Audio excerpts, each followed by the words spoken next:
19th chapter of the book of Yechezkel, V'atasa kina el nisiei Yisrael. So Yechezkel is told to now intone a kina, a dirge. We know that usually when we think of the word kina, we think of Yirmiyahu the Navi. We call the book Eicha, but it's also called Kinot, Lamentations.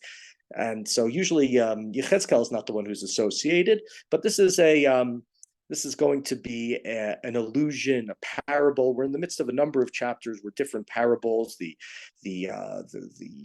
vine, the wood of the vine, the weak wood of the vine that Bnei Yisrael was compared to, and other ones. And so what is he supposed to say in this lamentation?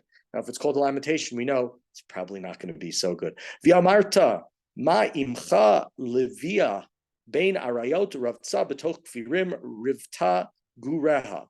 What a lioness was your mother among the lions, crouching among the great beasts, she reared her cubs. Vata'al echad migureha kfir haya, vayilmad litrof teref adam achal. She raised up one of her cubs, he became a great beast, he learned to hunt prey, he devoured people. Vayishmu elav goyim, and nations listened to him. B'shachtam nitpas, v'yiviu v'uhu, el Eretz Mitzrayim. But he got caught in their trap, and they dragged him off with hooks to Egypt. Vatereh ki nochala avda tikvata vatikach echad migureha kfir samathu. When she herself was frustrated, her hope defeated, she took another one of her cubs and set him up as a great beast. Right, so this is now the second cub that's being mentioned here. This is what is this referring to? These cubs, these lions. The first one is taken to Egypt, and what's going to happen now? She sets up a second one in his place. Okay, we're in verse 7. V'eda almanotav v'areim hechariv v'teisham eretz mula mikol shagato. But he raped their widows, laid waste to their cities, the land, and all were appalled in the sound of his roaring. And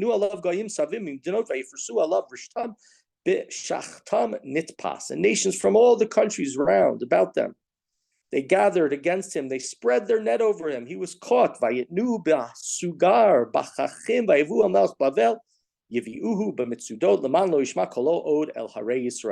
And with hooks also, he was put in a cage, and they carried him off to the king of Babylon and placed him in a fortress so that he would never again roar or be heard. Imcha chagefen bidamcha al mayim shitula poria v'anefa haita mimayim rabim.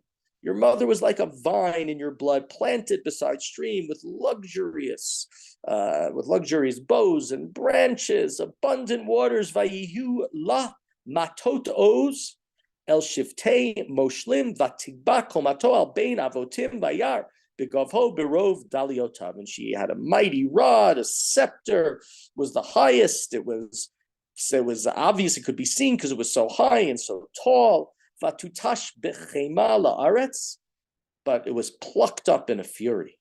Hushlacha v'ruach hakadim hovish piryat parku v'yeveshu mata uza eishachalto. She was hurled to the ground. The wind withered the branch, it broke apart, it dried up, her mighty rod consumed. V'yata shetulava binbar be'eretz tzia v'tzama. Now she is planted in the desert in a ground that is arid and parched. Vatetse eish mi mate vadea pirya achla.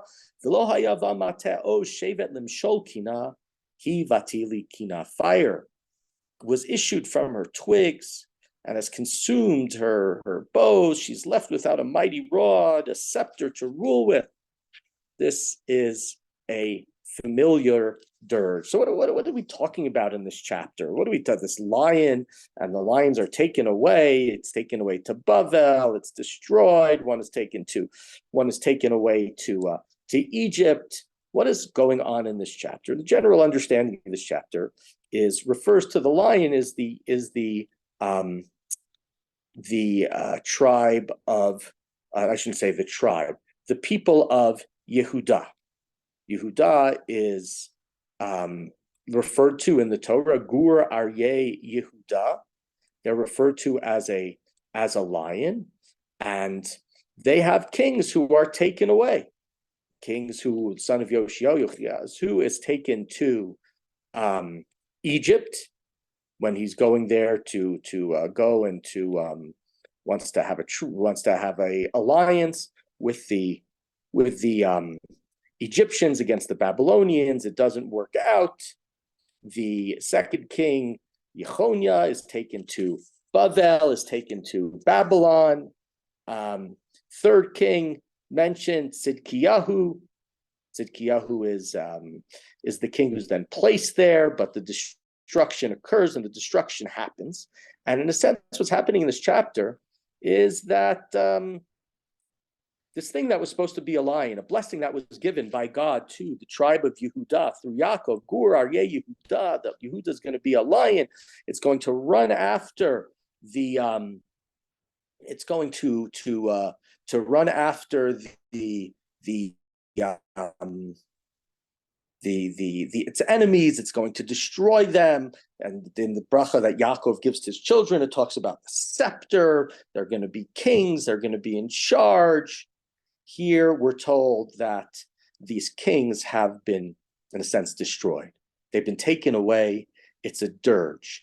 The blessing, unfortunately, because of the bad behavior, has been caught. And so usually we have sort of two, Israel at times is referred to as grapes, as to a vine, a fine vintage, beautiful wine. But here we're being told that's not what they are. Here we're being told it's anything but. And similar to that, the lion, which is supposed to be a symbol of the strength of Bnei Israel, has been destroyed. And so the fate of Yehuda, the fate of the last kings, is one that contains destruction. It's one that moves. The kings have been arrogant. They're supposed to be in charge. And at first, maybe they were. You had David, who was a great king. But from him, unfortunately, when you went down many, many generations, we got to a time where the descendants were no longer the people that they had to be. And thus, it's gone from being a hope. It's gone from being a blessing, Yehoiachin, exiled, right? The Yehoachaz, taken to Babylon, Tzidkiyahu placed there, and then the destruction happens. And so it's just another one of the chapters that is here from Yechezkel, which is discussing the imminent destruction, the destruction that we know he has spoken about, and the destruction that we know from previous books has occurred much in the way that he describes it.